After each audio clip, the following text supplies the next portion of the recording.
अस्सलाम वालेकुम everyone, welcome back to our new video. 21 मार्च 2022 दोपहर के 1:11 चाइना में फ्लाइट MU5735 टेक ऑफ करती है कुनमिंग से। ये एक नॉर्मल पैसेंजर फ्लाइट है, जैसे करीब 2 घंटे का सफर तय करना है और पहुंचना है ग्वांगझू तक, साउथ ईस्ट चाइना में एक शहर। लेकिन उड़ान भरने के करीब 1 घंटे बाद 2:20 पर ये प्लेन अचानक से बहुत तेजी से ऑल्टीट्यूड लूज करने लग जाता है, नीचे की तरफ गिरने लग जाता है। अब आमतौर पर अगर किसी प्लेन में कोई टेक्निकल प्रॉब्लम आ जाती है या इंजन खराब हो जाता है प्लेन का, तो एरोप्लेन्स का डिजाइन ही ऐसे होता है कि वो ग्लाइड करते हुए डिसेंड करेंगे। 1 मिनट में कुछ हजार फीट की स्पीड से नीचे गिरेंगे वो। लेकिन ये वाला एरोप्लेन ऑलमोस्ट 30,000 फीट से जमीन तक गिरता है सिर्फ 1 मिनट 35 सेकंड के अंदर। अगर आप स्काई डाइविंग करने के लिए एरोप्लेन से छलांग लगाएंगे तभी इतनी स्पीड से नीचे गिर पाएंगे आप आमतौर पर। यहाँ पर एक बड़ा पैसेंजर जेट वर्टिकली नीचे गिरने लग जाता है और 2 मिनटों से कम के टाइम में एक पहाड़ी पर जाकर क्रैश कर गया। जब ये एरोप्लेन नीचे गिरने लग रहा था तो एक दूर के किसी कैमरा ने इस सीन को कैप्चर किया। तो वीडियो फुटेज में क्लियरली दिखता है कि प्लेन वर्टिकली गिरने लग रहा है, नोज डाइव कर रहा था। ये कैसे पॉसिबल हो सकता है? प्लेन में बैठे हर पैसेंजर की मौत हो जाती है और ये क्रैश चाइना के one of the worst aeroplane disasters में अब माना जाता है। Of China has confirmed that a China Eastern Airlines plane has crashed in the south of the country. It appears it was descending at about 10,000 feet per minute. So this is well beyond what you would see in the event of an emergency descent. So something went rapidly wrong. We don't know what. One of the black boxes was found in the wreckage of the Boeing jet. There is no word yet on whether anyone has survived the crash. इस plane crash ने दुनिया भर के air crash investigators और experts को चौंका कर रख दिया है। आखिर क्या रीजन हो सकता है ये प्लेन इस तरीके से क्रैश किया? फ्लाइट रेडार 24 से लिया गया डाटा आप इस चार्ट में देख सकते हैं, जो दिखाता है कि किस टाइम पर प्लेन कितनी हाइट पर था। स्टार्टिंग में नॉर्मल तरीके से प्लेन ने उड़ान भरी, जो आप स्लोप पर देख सकते हैं शुरू में। फिर 29,000 फीट की ऑल्टीट्यूड को मेंटेन करके रखा करीब 1 घंटे 10 मिनट तक, और फिर अचानक से 2:20 पर प्लेन बहुत ही तेजी से नीचे की तरफ क्रैश करता है।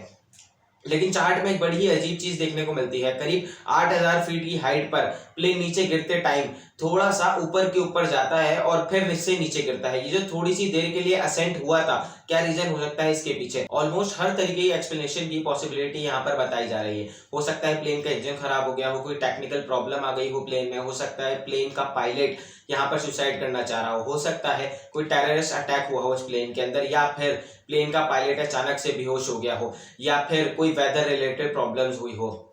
उस वक्त search and rescue team plane में मौजूद ब्लैक बॉक्स को ढूंढती हैं और क्रैश रिकॉर्डर्स को ढूंढती हैं, और साथ ही साथ वो ये भी देखती हैं कि प्लेन में बैठे लोग में से शायद कोई उनको जिंदा बच के मिल जाए। लेकिन उस टाइम की वेदर रिपोर्ट हमारे पास है। चाइना मेट्रोलॉजिकली एडमिनिस्ट्रेशन के अकॉर्डिंग उस दिन दोपहर के 2 बजे जहां पर क्रैश हुआ, वहां का टेम्परेचर करीब 30 डिग्री सेल्सियस के आसपास था। मॉडरेट विंड चलने लग रही थी, आमतौर पर जितनी हवाएं वहां पर चलती हैं।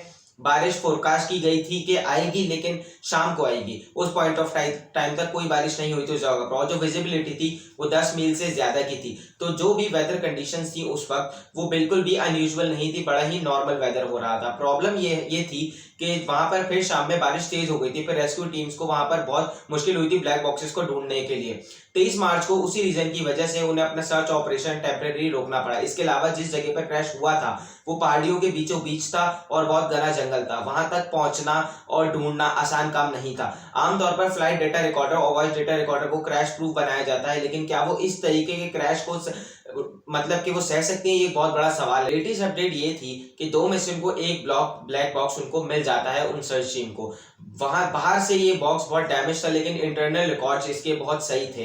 इस ब्लैक बॉक्स को इन्वेस्टिगेशन के लिए बीजिंग भेज दिया जाता है और उनको और इंफॉर्मेशन मिल पाती है इससे। एविएशन एक्सपर्ट नील हैंक्सवर्थ का कहना है कि ये हादसा एक एक्सीडेंट हो इसके चांसेस बहुत ही कम है। उनकी राय में ये हाईली अनलाइकली है क्योंकि ये चीज एक एक्सीडेंट हो। उन्होंने एयर फ्रांस की फ्लाइट 447 का एग्जाम्पल लिया जो 2009 में क्रैश की थी। उस फ्लाइट में टेक्निकल प्रॉब्लम आ गई थी तो पायलट कंफ्यूज हो गए थे उसकी वजह से, लेकिन जब प्लेन क्रैश किया तो आहिस्ता आहिस्ता वो डिसेंड किया था। लेकिन अभी का ये चाइना का प्लेन क्रैश ये एकदम पत्थर की तरह आसमान से नीचे गिरा है। अगर ये चीज किसी एक्सीडेंट की वजह से हुई थी तो ये एक्सीडेंट बहुत ही खतरनाक हुआ होगा। या तो प्लेन के दोनों विंग्स टूट गए होंगे या प्लेन पर कोई मिसाइल चलाई गई होगी या प्लेन आसमान में किसी चीज के साथ टकरा गया होगा, तभी ये प्लेन इस तरीके से नीचे गिर सकता है। अगर इनमें से कोई पॉसिबिलिटी नहीं है तो यहाँ पर पायलट ने ही कुछ किया है, या फिर प्लेन के अंदर कोई पैसेंजर ने जबरदस्ती पायलट से कंट्रोल छीनकर ये किया। एक American federal aviation investigator Michael Daniel, उनका भी यही कहना है। वो कहते हैं कि ये क्रैश मोस्ट लाइकली एक फाउल प्ले था, किसी आदमी ने ही ये चीज इंटेंशनली की होगी। उन्होंने दो पुराने क्रैशेस का एग्जांपल दिया।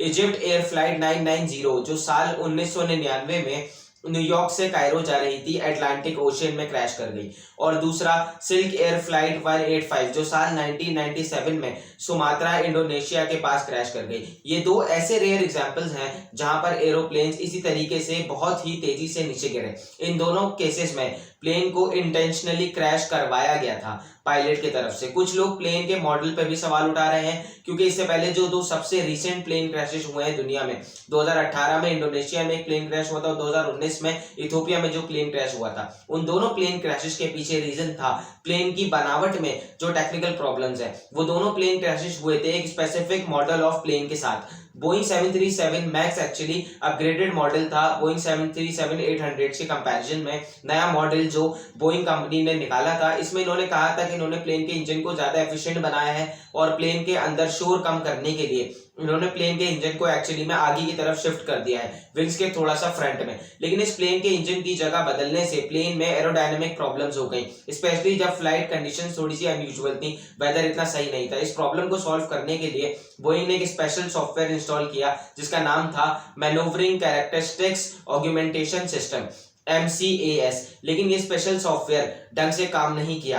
ये दोनों क्रैशेस जो हुए 18-19 में, एक फॉल्टी सेंसर की वजह से ये NCS सिस्टम गलती से एक्टिवेट कर दिया, इनकरेक्टली एक्टिवेट कर दिया, जिसकी वजह से प्लेन का जो नोज था वो नीचे की तरफ हो गया। बोइंग कंपनी के एक पायलट अपनी ही कंपनी को क्रिटिसाइज करते हुए कहा कि जब इन्होंने 737 मैक्स नया प्लेन निकाला था अपना, तो इन्होंने कहा था कि जिन पायलट्स को सर्टिफिकेशन मिला हुआ है इनके 737-800 उड़ाने का, उन्हें बस एक छोटा सा कंप्यूटर कोर्स करना होगा ताकि वो ट्रेंड बन सके इस 737 मैक्स को उड़ाने के लिए। लेकिन ये जो पायलट को ट्रेनिंग दी जा रही थी 737 मैक्स को उड़ाने की, ये ट्रेनिंग सफिशिएंट नहीं थी। फिर बाद में पता चला कि यूएस की फेडरल एविएशन एडमिनिस्ट्रेशन को बोइंग ने ढंग से बताया भी नहीं था इस नए सिस्टम के बारे में, इस MCAS सिस्टम के बारे में।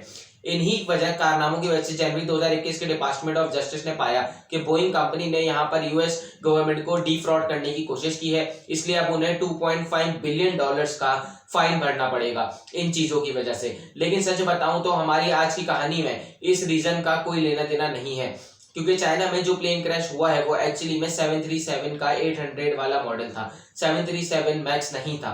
तो 737-800 वाला जो मॉडल है वो बहुत सालों से चले आ रहा है, बहुत ही रिलायबल मॉडल है वो प्लेन का, और one of the safest passenger jet उसे माना जाता है। तो सारी एक्सप्लेनेशन को समझकर यहाँ पर मोस्ट लाइकली सिनेरियो यही बनता है कि पायलट ने इस प्लेन को इंटेंशनली क्रैश किया।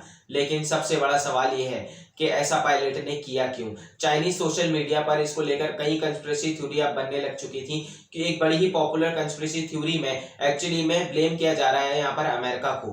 कहा जा रहा है कि रशिया और यूक्रेन में जो होने लग रहा है, चाइना ने यहाँ पर एक क्लियर स्टैंड नहीं लिया रशिया के अगेंस्ट, इसीलिए अमेरिका ने ये प्लेन क्रैश करवाया है चाइना के अंदर। ये conspiracy theories Chinese social media users की तरफ से उठाई जा रही है। ये चीज मैंने आपको पिछले प्लेन क्रैश वाले वीडियो में भी बताई थी कि जब भी कोई इतना बड़ा डिजास्टर होता है जिसके पीछे कोई क्लियर कट रीजन नहीं मिल पाता, कोई ढंग की एक्सप्लेनेशन मौजूद नहीं होती, तो कंस्पिरेसी थ्योरी अक्सर बहुत बनती है ऐसी चीजों में। और अगर आपको वीडियो देखकर डर लग रहा है तो मैं तो अभी अगली बार से प्लेन में ट्रैवल नहीं करने वाले, बार बार क्रैश होते रहते हैं प्लेन, तो डरने की जरूरत नहीं है, आप टेंशन नहीं लीजिए। क्योंकि स्टैटिस्टिक की बात की जाए तो aeroplane one of the safest modes of transportation है। और बोइंग प्लेन के जो सबसे यूज किए जाने वाले मॉडल्स हैं, बोइंग 737 का 600, 700, 800, 900 प्लेन मॉडल जो हैं, क्रैश होने के चांसेस आपके लिए हैं 0.07 क्रैशेस पर मिलियन फ्लाइट्स। यानी अगर 1 मिलियन फ्लाइट्स उड़ी जाएंगी दुनिया में तो उनमें से 0.07 क्रैश करेंगी। इतने कम चांसेस हैं यहाँ पर प्लेन क्रैश होने के। इसके अलावा एयरबस A300 एक और बड़ा पॉपुलर मॉडल है, उसके लिए चांसेस है 0.46 क्रैशेस पर मिलियन फ्लाइट्स। और एयरबस A310 उसके चांसेस हैं 1.35 क्रैशेस पर मिलियन फ्लाइट्स। ऑब्वियसली जो स्टैटिस्टिक्स हैं ये पास्ट रिकॉर्ड देखकर ली जाती हैं कि दुनिया भर में इतनी फ्लाइट्स उड़ी इस स्पेसिफिक मॉडल ऑफ प्लेन के साथ और उनमें से कितनी क्रैश करनी। लेकिन जितने भी रिसेंट प्लेन क्रैशेस हुए हैं, आप एक चीज जरूर नोटिस करेंगे कि वो या तो कोई सॉफ्टवेयर में टेक्निकल फॉल्ट की वजह से हो रहे हैं या पायलट की वजह से हो रहे हैं, डेलिब्रेट कोई एक्शन किया जा रहा है, खराब वेदर की वजह से कोई क्रैश होना या कोई हाईजैकिंग की वजह से क्रैश होना, ये चीज़ आज के ज़माने में इनके होने के बहुत बहुत कम चांसेस हैं। आपकी राय में यहाँ पर क्या रीज़न हो सकता है, नीचे कमेंट में लिखकर बताएं। आपको अगर हमारी वीडियो पसंद आई हो तो हमारी वीडियो को लाइक करें। अगर आपने अभी तक चैनल को सब्सक्राइब नहीं किया तो सब्सक्राइब कर लें। मिलते हैं नेक्स्ट वीडियो में। अल्लाह हाफिज़।